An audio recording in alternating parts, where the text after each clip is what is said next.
OPEC, and they're begging Putin through Russia to produce more, but they're shutting it down in America. He could turn that around today. And then, of course, to stop the regulatory attack on American energy that President Biden alone has put in place, that he could reverse tonight.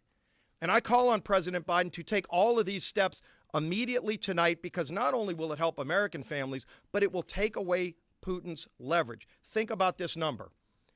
Today, between the United States, the UK, and the European Union, every single day, we are sending $700 million a day to Putin by buying his oil. $700 million a day going to Putin that we could reverse. Take that money out of his pockets. President Biden needs to stop financing Putin's war with Russian oil, because he shut off the spigots of American energy. It's having devastating impacts on the people of Ukraine, but it's putting billions of dollars in Putin's pocket. Think about the number again. $700 million a day between the United States, European Union, and UK are going to Russia every single day. President Biden, these failed energy policies are having devastating impacts on Americans, but also on the people of Ukraine, because those policies are financing the war. With that, somebody who knows something about energy, my colleague from Oklahoma, Stephanie Bice. Thank you so much, Steve. I hail from the great state of Oklahoma, the third largest producer in the country of oil and the fourth largest in natural gas. My state knows something about domestic energy. This administration has turned its back on American energy production. Instead, in 2021, the United States purchased 250 million barrels of oil from Russia at a cost of $18 billion. That money went to line the pockets of Vladimir Putin and Russian oligarchs.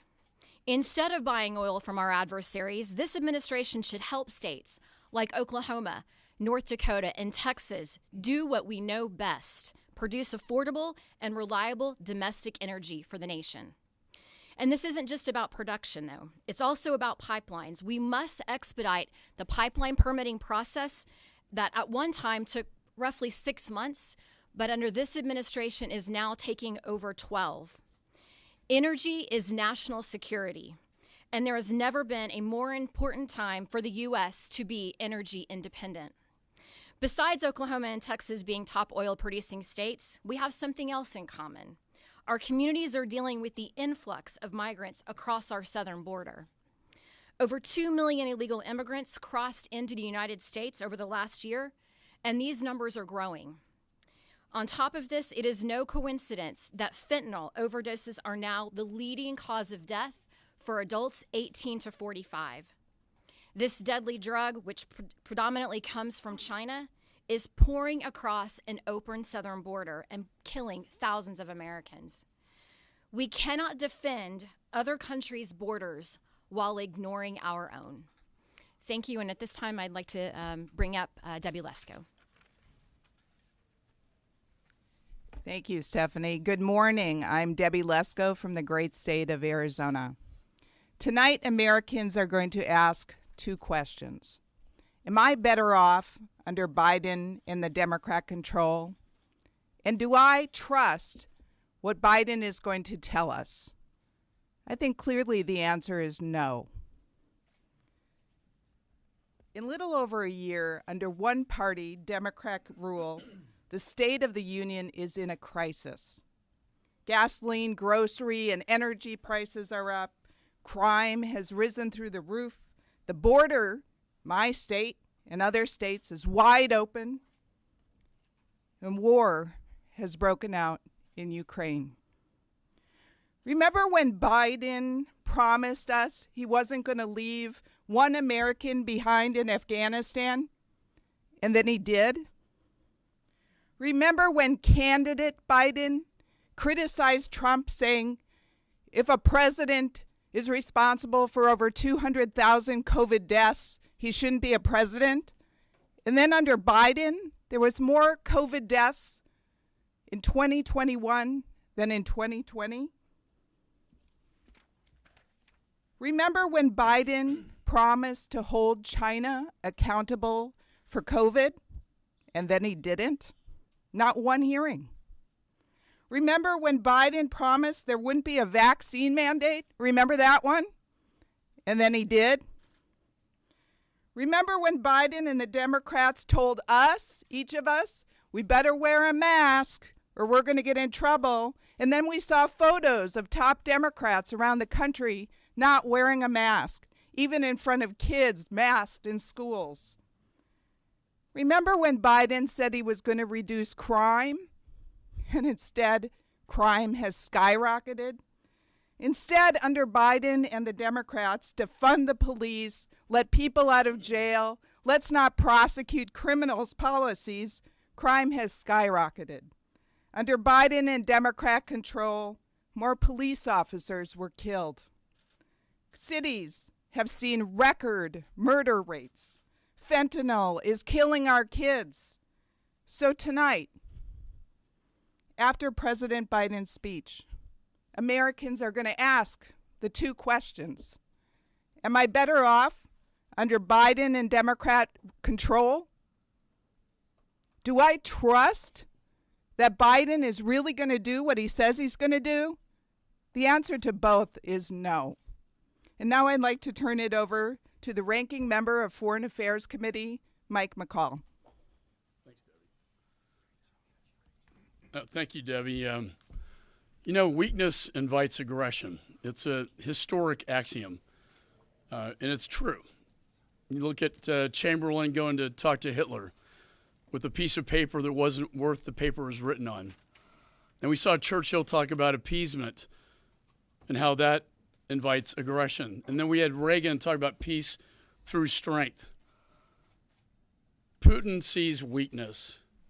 President Xi sees weakness. The Ayatollah sees weakness. And Kim Jong-un sees weakness. We have a weak president, and he's creating a very dangerous world. The disastrous withdrawal from Afghanistan was the beginning of the end. Putin watched that, and he saw a weak and ineffective president.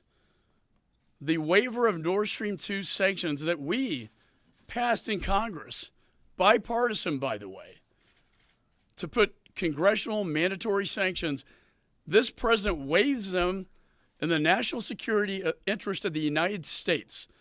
Explain to me, Mr. President, how that is in our best national security interest, to allow Putin to complete his pipeline into Europe while he cancels the Keystone pipeline and all energy production in this country.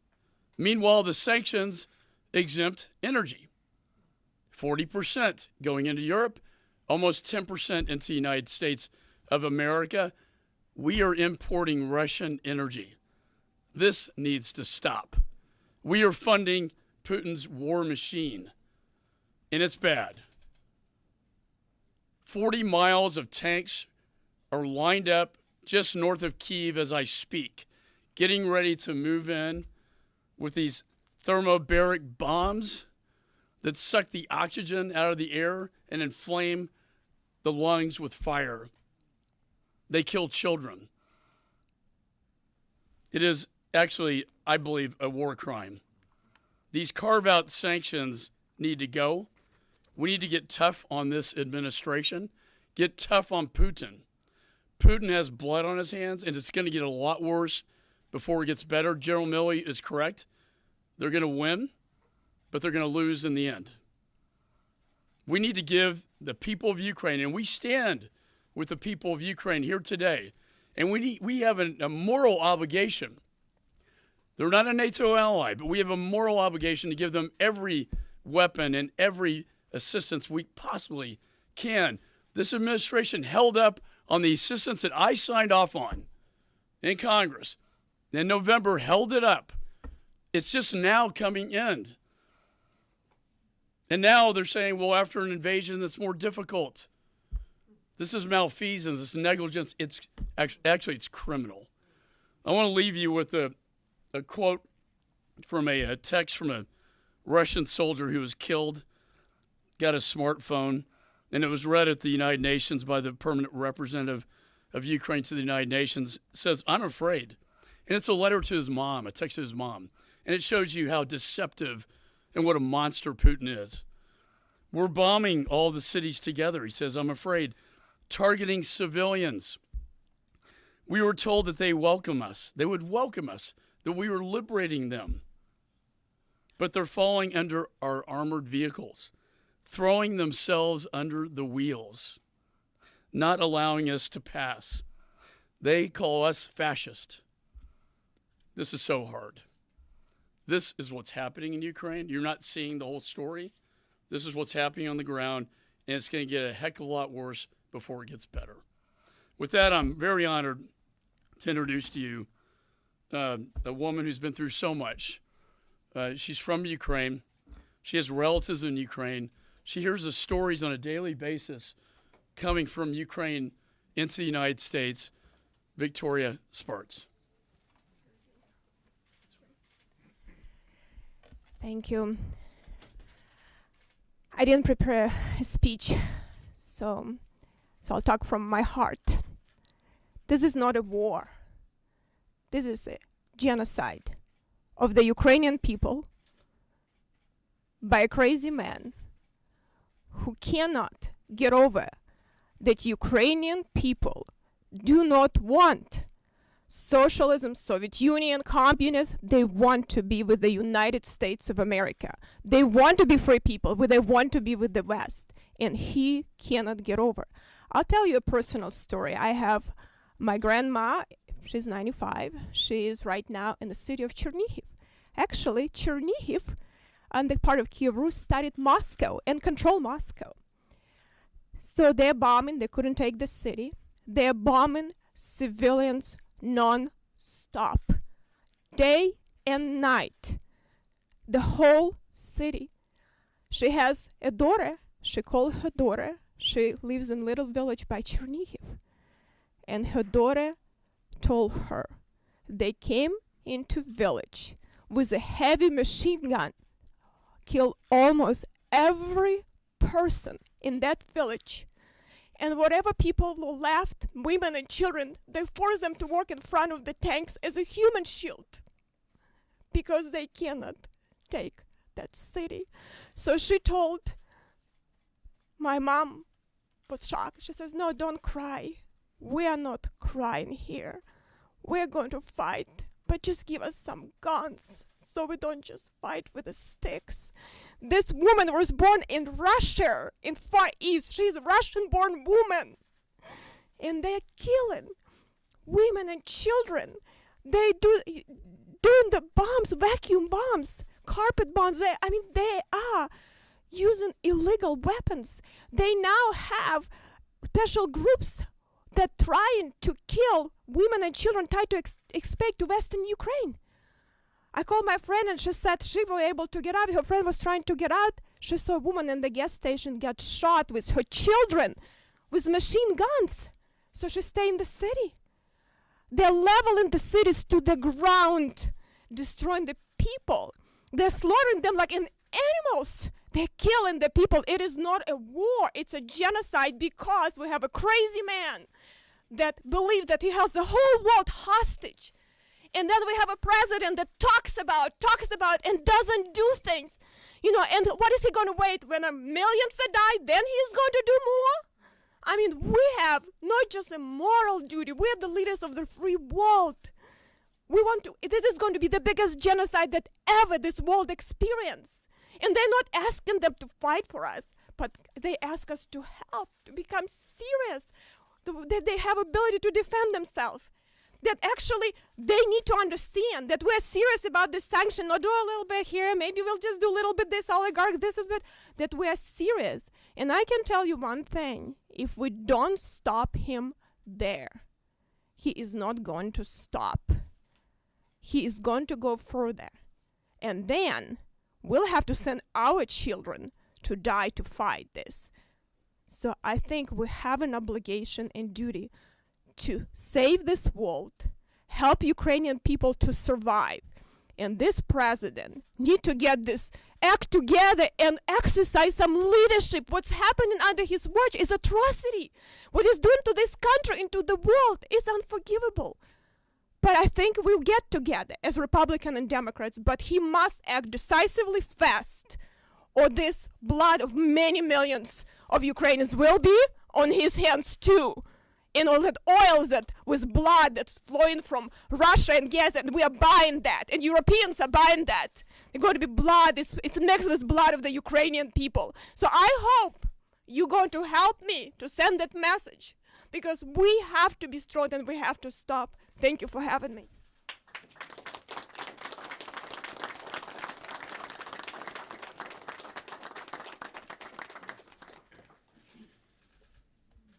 For those who cannot remember history are condemned to repeat it.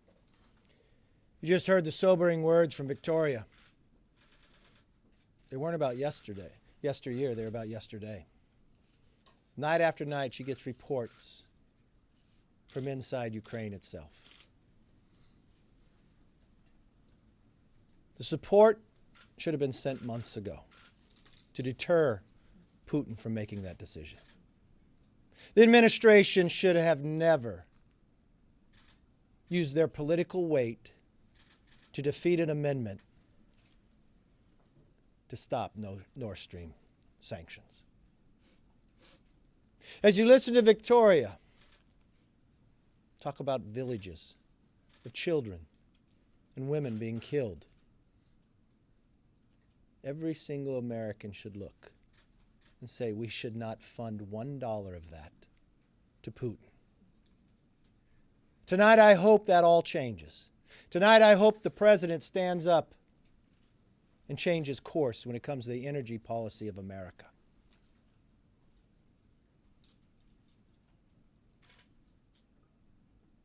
Let's not send our money to a reckless, evil man that uses it to cause death around the world. Whatever the president says tonight or doesn't say, we cannot ignore the problems this administration has ignited. From a border, simply by his executive orders, become wide open. Fentanyl moving across our country. There's enough fentanyl in America today to kill every single American 7 times over. As you heard, it's the #1 leading cause of death in America for those of the age of 18 to 45. Those on the terrorist watch list that have found a way to enter America that we are catching. More importantly, those that we do not, that have entered. Inflation we haven't seen in more than 40 years. Crime running rampant throughout America based upon a democratic policy of defunding the police and electing DAs who believe in not upholding the law.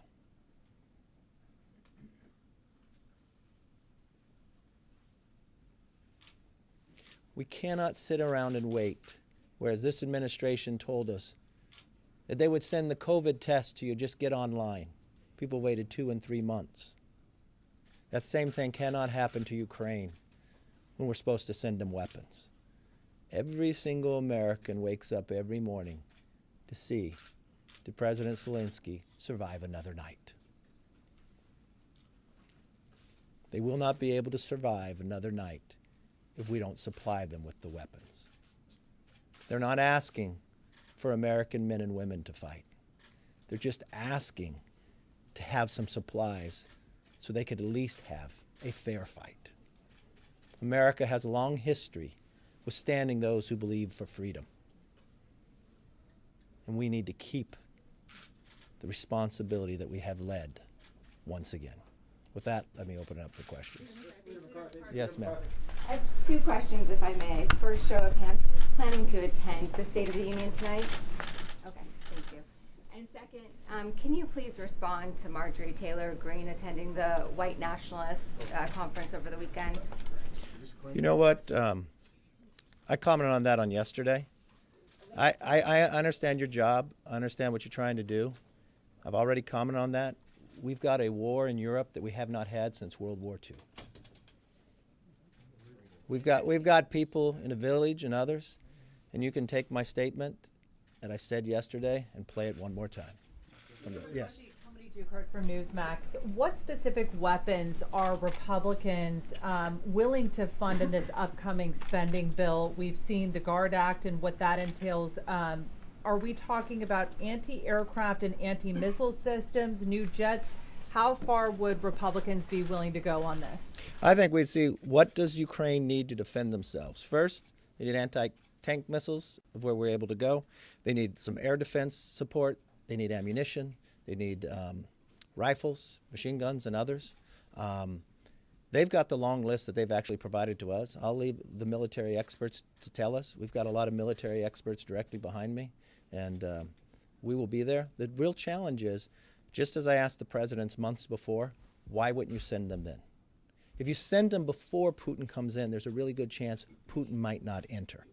Think about how difficult it is to get it into the country today, or even to get it to the front lines, as the cities are being encircled. And if we're going to wait like we had to wait for COVID tests, I'm not sure there'll be someone there to give it to. Imagine if Ukraine had just half of the weapons that were left in Afghanistan. If they'd had just half, I imagine Putin would not have entered.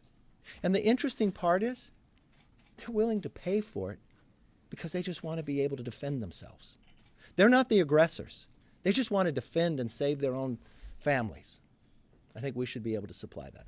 Yes, Chad. Thank you. Good morning. Good morning.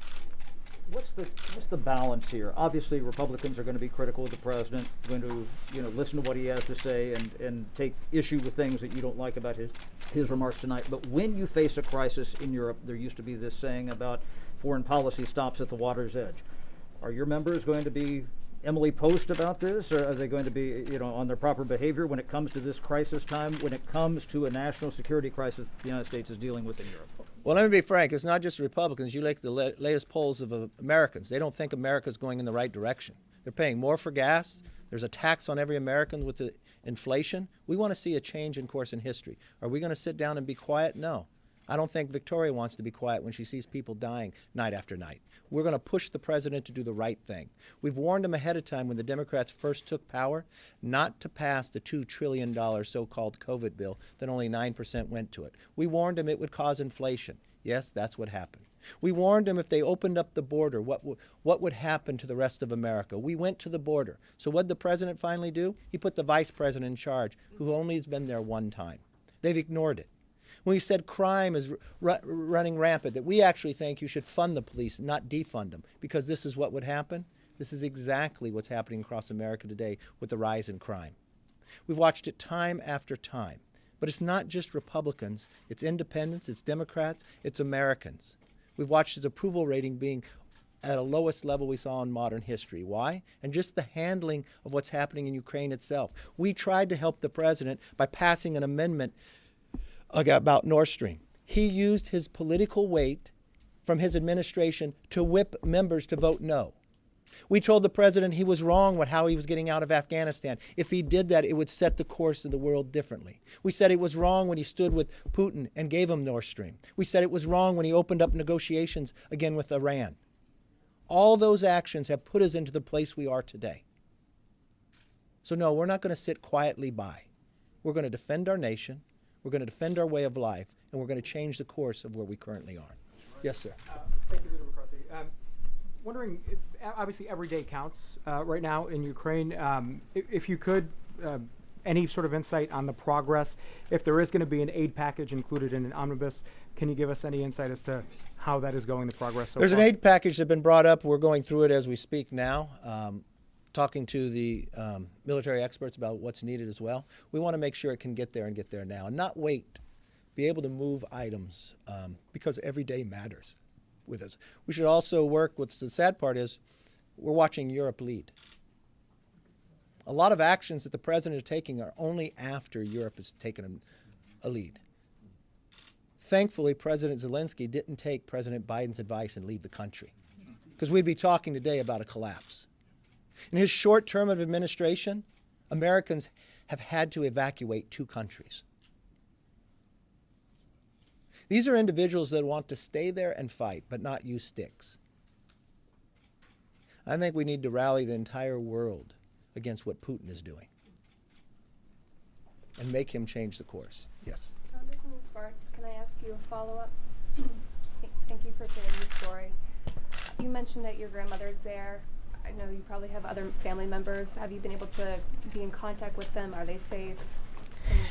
No one's safe in that country. It's interesting, my grandma is 95. She experienced Stalin, she experienced Hitler, but she says, we never experienced something like that, ever. This is barbaric and brutal to the level of unbelievable. And I hope United Nations will do some leadership, because this is terrible. We have to deal with that. But I have some friends from college and other people. A lot of people are sitting on the ground. They are bombing non-stop civilians, non-stop, from morning till night. The city of Chernihiv I've been from for last 3 days, bombing non-stop, exploding buildings, hospitals, schools, everything. They cannot even get out. I mean, they have no supplies. They cannot even get out from underground. A lot of people don't even have any ability now to have the phones. Thank God that Elon Musk helps a little bit with some of the stuff. So I really appreciate that he did step up. I hope more private businesses will step up, and like Visa and MasterCard, they say, we're not going to be part of this bloodshed. We're not be criminals. Like, what is he doing is criminal. So some people, you still can connect. Some people you cannot connect, depending where they are. But everyone is on the ground because people understood. They're not fighting the military now. They're fighting to kill civilians, destroy, level to the ground. If you conquer the country, and if you want to govern it, you don't destroy everything to the ground. You don't destroy buildings. You don't put carpet bombs to destroy everything.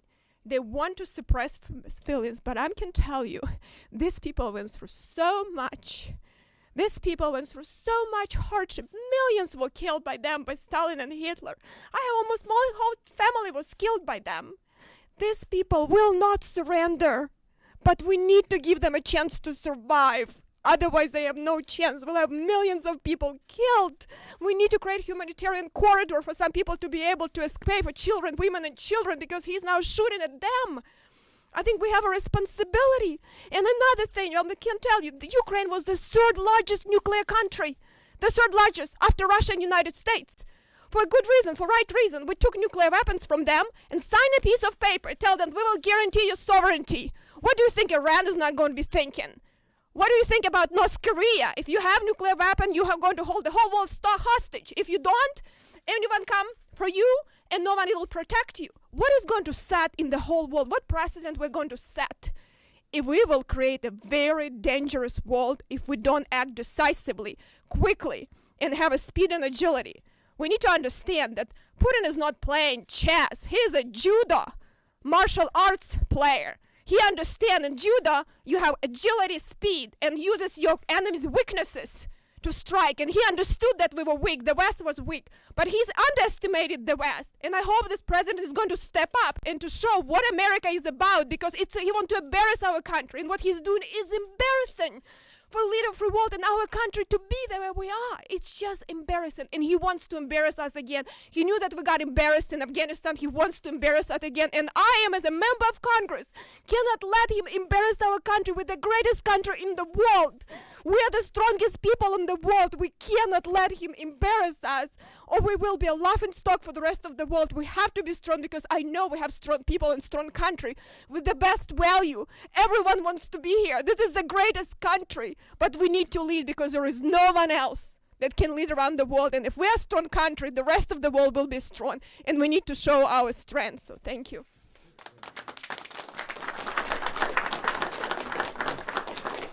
We will end on that. Thank you all. Wow. Great job. Great job.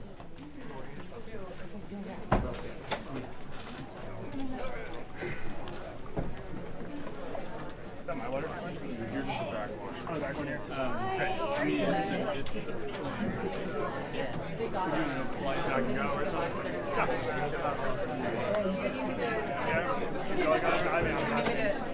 Pull this up? Yeah, sure.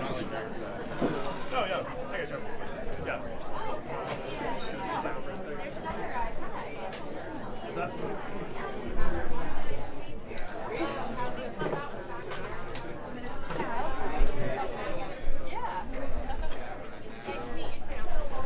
Sorry, I'm read it from my lunch. Yeah.